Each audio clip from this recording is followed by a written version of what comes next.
Crime Classics. I am Thomas Hyland with another true story of crime. Listen. That was Giovanni d'Este running stealthily in the year 1500. That was Guido della Miopa, friend of Giovanni, and with him hired assassin. That was Michelotto, the chap that hired them for a piece of work this night on the streets of Rome, in front of St. Peter's Cathedral. And here is Michelotto's boss. And, having converged on a prearranged spot, It is he. Kill him. tonight, I report to you on Cesare Borgia, his most difficult murder. Crime Classics. A series of true crime stories taken from the records and newspapers of every land, from every time. Your host each week, Mr. Thomas Hyland, connoisseur of crime, student of violence, and teller of murders. Now, once again, Mr. Thomas Hyland.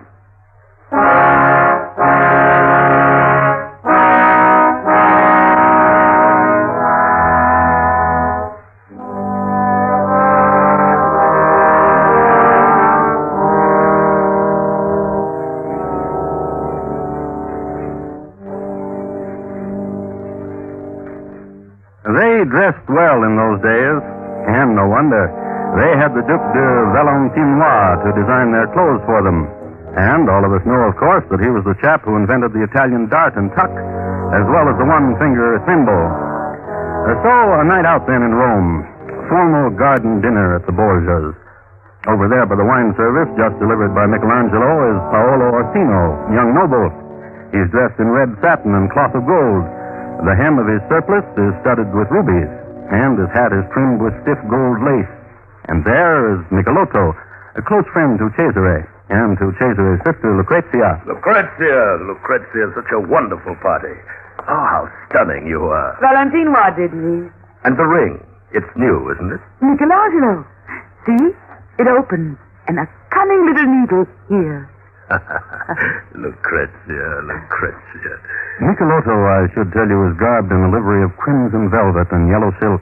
His shirt is adorned with a double row of rubies, as big as beans. Michelotto. And here's our host, chastely dressed, simply, a great necklace of pearls about his throat, the only adornment. Michelotto, dear friend. Cesare, you've outdone yourself this evening. I was just saying to Lucrezia. Whatever you say to her, Michelotto, whatever you say to my sister, let there be adjectives of beauty and spinning light. Let there be words that mean flight and song and loveliness. Embrace me, brother.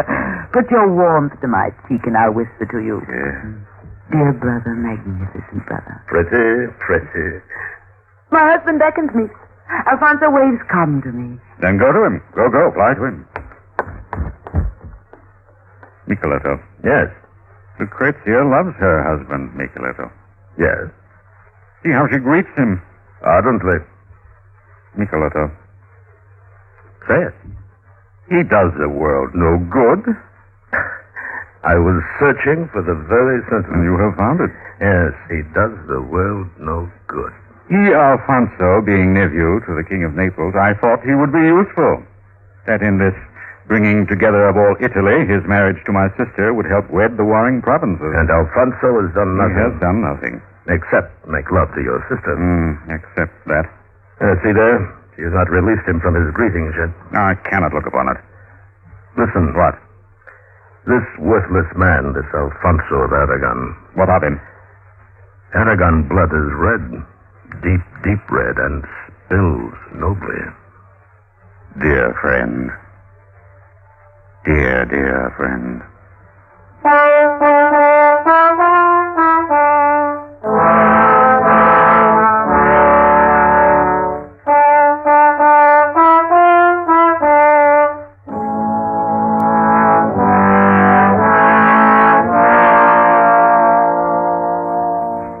Then come with me now, past the table set with succulents from all over the world, and jewel-studded goblets and golden dishes, past the gilded youngsters, servants, past the Moorish maidens spinning to bell and tambourine, and here a giant, mute and muscular, who supplies poses, and dancing about him dwarves from Madagascar, dervishes from India, past all of them and into another part of the garden and down a path, and here, the place of deep-throated tiger lily and Grecian fragments strewn in studied disarray. this place. Methinks he plans to kill me, wife. Since returning from Firenze, your thoughts are dismal with death and sorrow. You saw how he looked upon me with loathing. My brother loathes the world except that which is in his arms at the moment. Tell me this, Lucrezia. What? What does he say of me? He asks if I love you. And you answer. I say yes. Then he asks if I am pleased with you. And you answer. I say yes. And I offer my lips to the sun as if I am kissing you, and I say yes. Divine. Divine, Lucrezia. Youth of beauty, my husband. Youth of bravery and daring. Listen. Yes? Do something brave now, do a daring thing. Leave. Leave? The palace of Cesare, the feasting not yet begun? I want to. But Cesare's disfavor. Daring. Brave. Yes.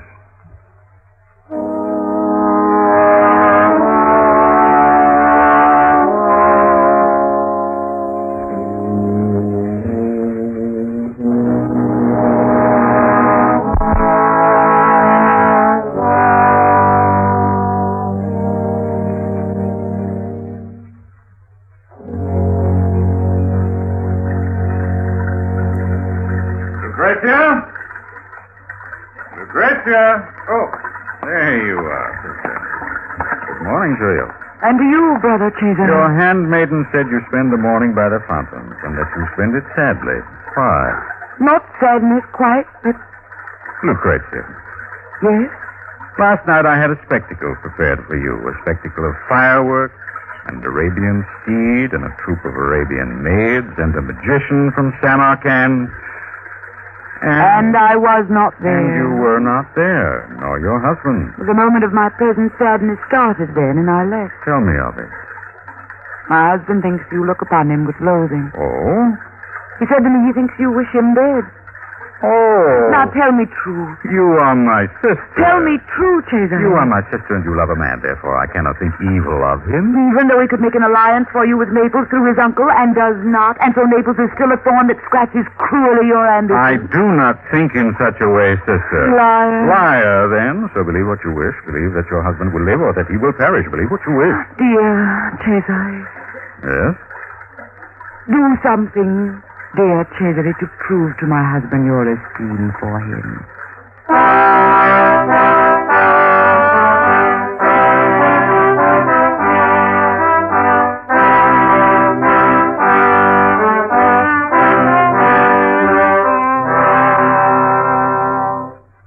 First, Cesare sent to Alfonso a gift, a marble basin filigreed with gold, and in it, an invitation to meet him at Michelangelo's studio, where the artist was sculpting a portrait of one of Cesare's favorites. See how a master chisels stone into beauty, good Alfonso. To marvel. To marvel? The artistry or the lady? I did not notice the lady, for your sister fills my eyes ever, at all times. Pretty. Pretty. Come. And see here, this salt cellar Michelangelo makes for the Vatican. And this design for a catapult. I am not stupid, brother-in-law.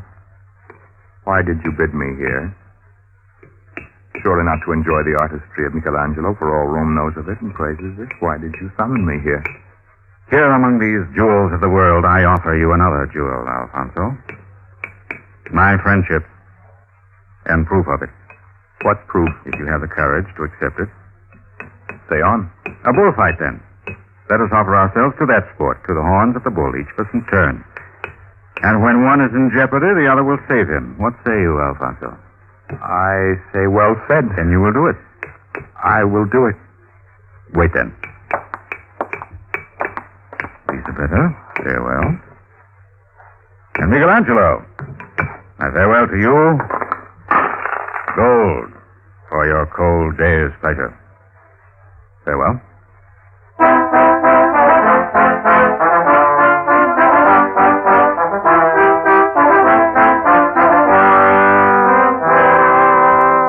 So a bullfight was arranged. Each fought the bull in his turn.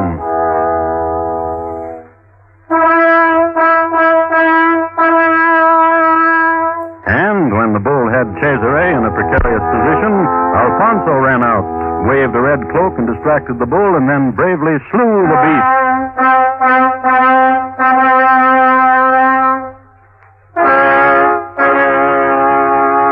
And in his turn, Cesare succored Alfonso when Alfonso fought the bull and was in peril.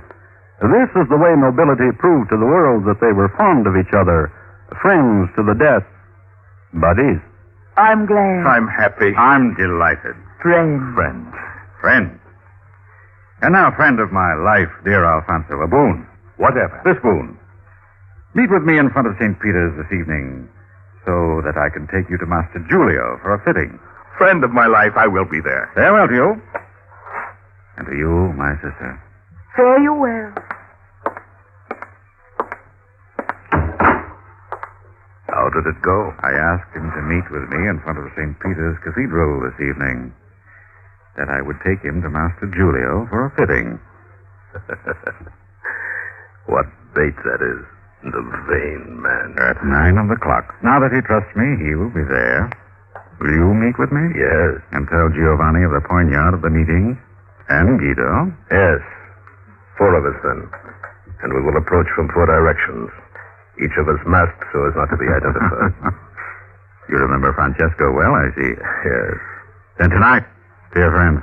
Yes.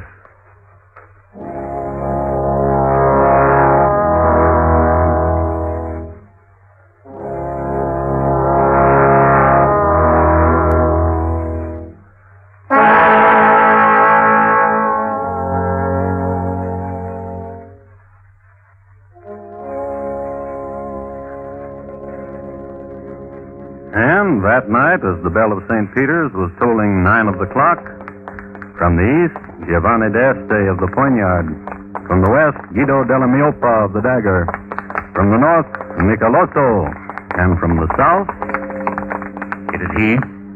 Kill him. Varlets. No. No.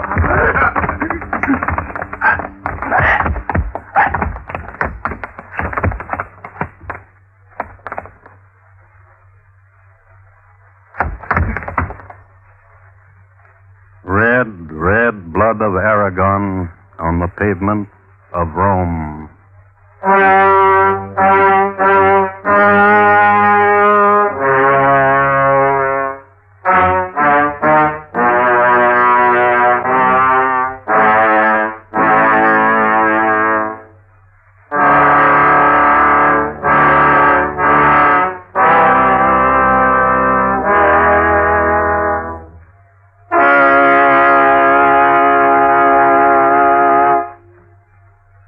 You are listening to Crime Classics and your host, Thomas Hyland, and his report to you on Cesare Borgia, his most difficult murder.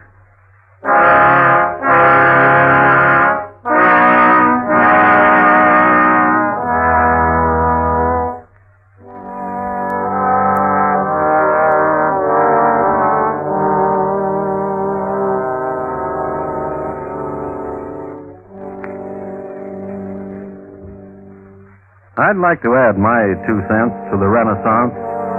The Renaissance was an awakening from the Middle Ages, which was a period of darkness and brutality. And now, the Renaissance, and this is my observation, did indeed bring back the humanities, but it also refined brutality. In other words, inhumanities and tortures were made more exquisite, called progress. So, against this background of new light, ornate fashionings in stone and ores, brilliant artistry, the city of Rome, which in the year 1500 was held in sway by the folk who lived on the hill, the Borgias. They lived on a hill and in a grand castle. And in this grand castle was a large and vaulted room. And in this large and vaulted room, casting startling shadow, Cesare Borgia.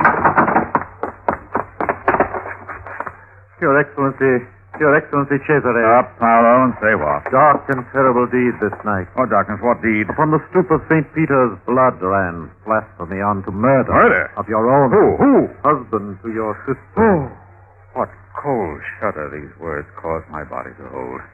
Say what has happened. Masked strangers attacked him with poignard and knife, and there they left him stuck. And he is dead. No. No. Not quite. But you said murder. Which it will be at any moment. The doctors say each breath he draws may be his last. But he is not dead. He will be. Come, if you wish it, and sob upon my shoulder, Excellent. Come. Wake. Wake now. Come. Sob out your heart, Cesare, so I can say to Rome, your heart welled up in despair. Silent tears are all... Oh, Cesare. Oh, Paolo. Is there something here I interrupt, or am I welcome? Grief always welcomes companionship. Come grieve with me, Michelato. Alas, but what is the sorrow? Tell him, Paolo. This night of assassins and blood, and the dying of Alfonso of Aragon. But he is not yet dead. Not yet dead? But he will be, a certainty. Now we must ponder, then. Who would have cause to want such a noble's death? Masks they were. His uncle.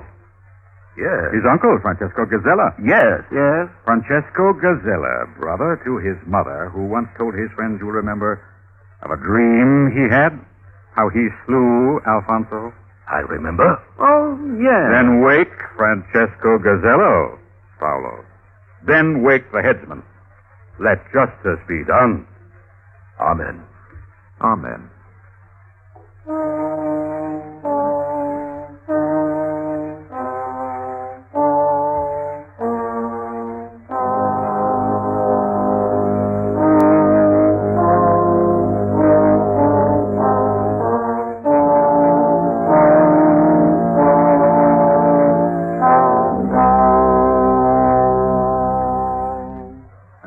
That night, Francesco Gazella went to the block in good humor, smiling, joking with the headsman, and similar manifestations of no hard feelings. His last statement on records is interesting, too. "This is a dream," he said, "and I shall awaken in a little while and have my wine and bun." The records state that when Francesco's head was exhibited to the Roman crowd, it wore a nice smile. Well, as you know, Alfonso just refused to draw his last breath. Inhale, exhale, he wouldn't stop. He didn't regain consciousness, but he didn't stop breathing either. So Cesare went to visit him, and in the anteroom to the sick chamber, You did it. Cesare Borgia making an accusation. It does not matter who you executed, who you gave to the headsman's block. You did it. You caused it to be done. But no, sister, be calm by this assurance. I had nothing to do with the stabbing of your husband. Treachery, villainy, vile deed. I sobbed on Paolo's shoulder when I heard the news. Do not present me with a whimper, Cesare. I am your sister Lucrezia. I know you well. And I know what has happened, this farce of the bull ring. To beguile Rome that you favored Alfonso. Then they could not point a finger and say you had him slain. If I wanted his death, why have I come to him to lend my tears to his pillow? Tears without warmth. Bitter tears of sorrow and despair, chill tears because there is death in them, a small death of me at his dying. I go to him. And I with you to guard my husband from you.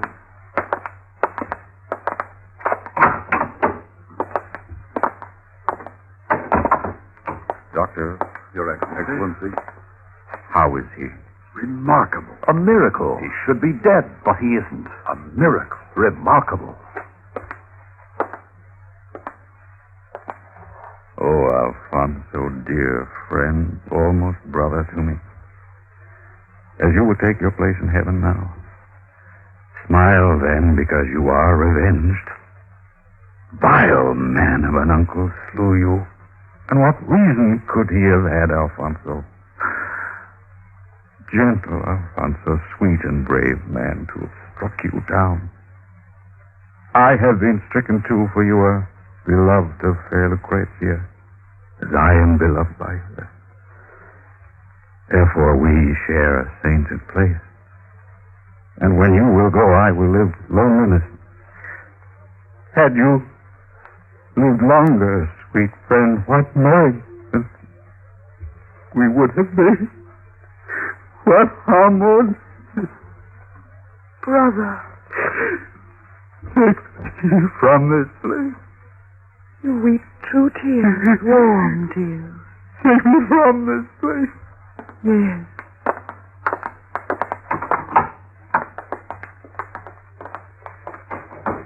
Physician? Yes, physician. A tear, Cesare, splashed upon my sleeve. Look. A true tear. A jewel of a tear. You think Cesare wants this one alive? He wept, I saw it. Do you think we should try to save this Alfonso? If it would please Cesare? I think it would.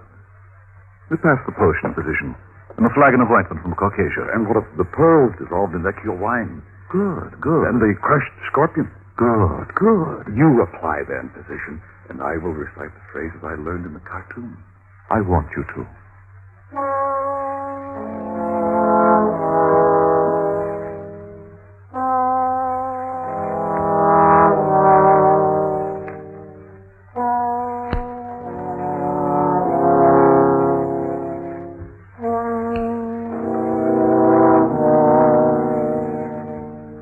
I have no idea whether it was the ointment from Caucasia, or the crushed scorpion, or the phrases the good physician had picked up at the headwaters of the Nile, but whatever it was, Alfonso one day opened his eyes and hopped right out of bed.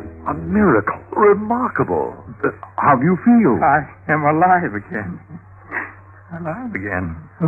Many stab wounds, scars. I am alive again. Alive again. Reward me. I gave you Vecchio wine. And I whispered in your ear strange and marvelous phrases. Reward me. Doctors, friends, both of you shall be rewarded.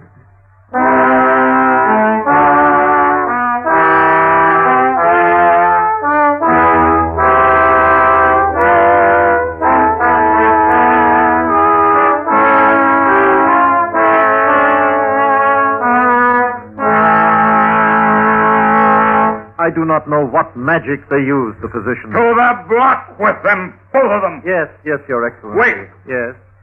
Have them take poison instead. Therefore, I can explain their death as a sour stomach. But how can I explain their heads? Wit. Exquisitely spoken, fair Cesare. What assassins do you draw to you, Michelotto, that they strike 50 blows and kill not? Get rid of this one. Go, Paolo. Do my bid. Have the physician... Drink poison. Mm-hmm. Go. I pose the question, Michelotto. What assassin... You joined us, and you struck him as well as we. Yes. I must tell you something. What? The court notices the travail on your face now that Alfonso lives. They laughed behind your back. Who knocks? Your sister, Lucrezia. Give her entrance, Michelotto.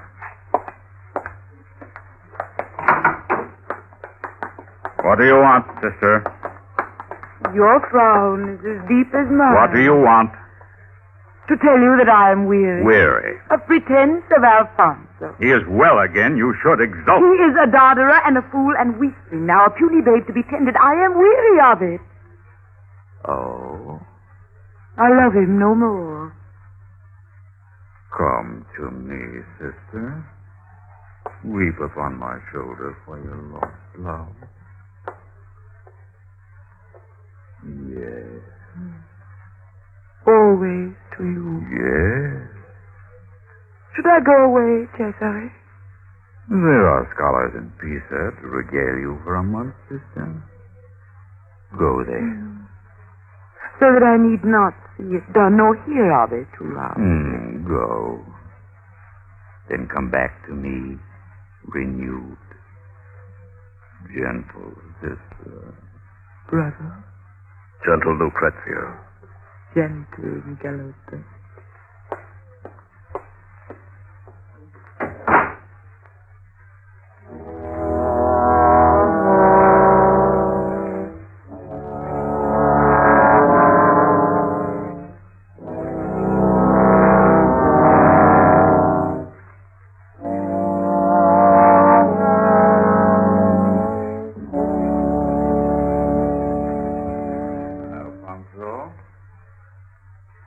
Alfonso. Wake. Now wake, good Alfonso, What? and look upon death. An emotion not to be taken in sleep, Alfonso. No. Oh, good, Michelotto. Muscular friend, how your sinews make a dance. Ghostly dance. Oh, see the pose of you, Michelotto. Classic pose. Ha, ha, ha. Oh, see. He is dead. Make certain of it. Take my poignard. Yes.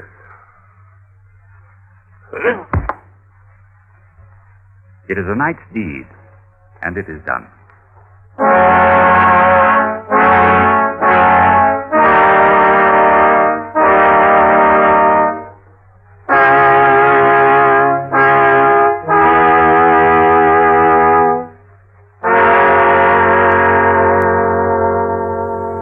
The next day, Cesare journeyed to Pisa. Here, he and Lucrezia sat at the feet of scholars and drank deep the wine of knowledge. One day, one of these savants tarried too long with Lucrezia on some question not philosophical. That afternoon, the fellow fell down dead from drinking deep the wine of Cesare, one of a series of a lot of fellows who dropped down dead, before Cesare himself did, a long time later on a battlefield in Spain. Later still, Lucrezia died in a convent. Ah, those Borgias.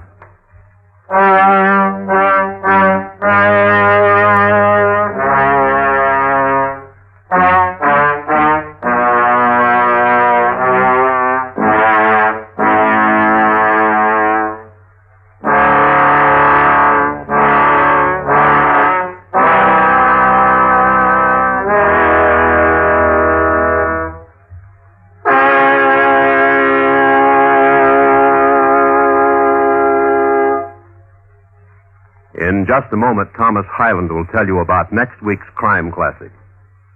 Cesare Borgia, tonight's crime classic, was adapted from reports and accounts of the times by Morton Fine and David Friedkin. The music was composed and conducted by Bernard Herrmann, and the program is produced and directed by Elliot Lewis. Thomas Hyland is portrayed on radio by Lou Merrill. In tonight's story, Whitfield Connor was heard as Cesare, William Conrad as Michelotto, and Betty Lou Gerson as Lucrezia. Featured in the cast were Lamont Johnson, Edgar Barrier, Hy Averback, and Larry Thor. Bob Lamont speaking. And here again is Thomas Hyland. Next week, Rutland, Vermont, in the year 1850. The three fellows named Leathers, Vermontians by way of Egypt, met a young lady and were all taken by her. But you remember the old saw, two's company, four is a crowd. It's listed in my files as Widow McGee and the Three Gypsies, a Vermont fandango. Thank you. Good night.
Has come to you through the worldwide facilities of the United States Armed Forces Radio and Television Service.